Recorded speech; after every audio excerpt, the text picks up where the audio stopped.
is about alien organisms and the way they have sex and mate with each other, which is very different to Earth sex. It's all documentary in nature because they're based on this planet that I know exists, but that is difficult to find images that relate to it because it's so alien to humans.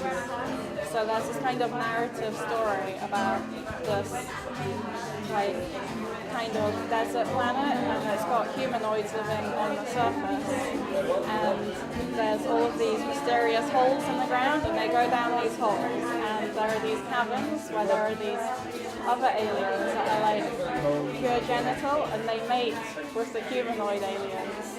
And by mating to humanoids, they grow and get bigger, and they can change their shape depending on what they're interacting with.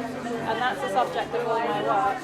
And because it does sound a bit crazy, I need to find real things in the real world that people can relate to. So I started looking at like plumbing and the human body and the way these shapes, when abstracted, become weirder and different and have a kind of phallic or vaginal symbolism.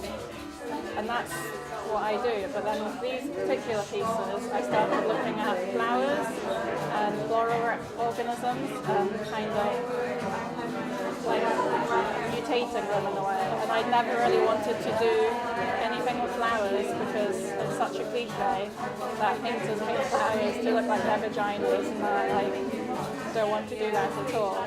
But I've been looking recently a lot at like the feminist critiques of art history and the way, say, flower painting used to be really important, and men did it, and it was like, oh, there's nothing better to please God than for a man to create this wonderful replica of what God made.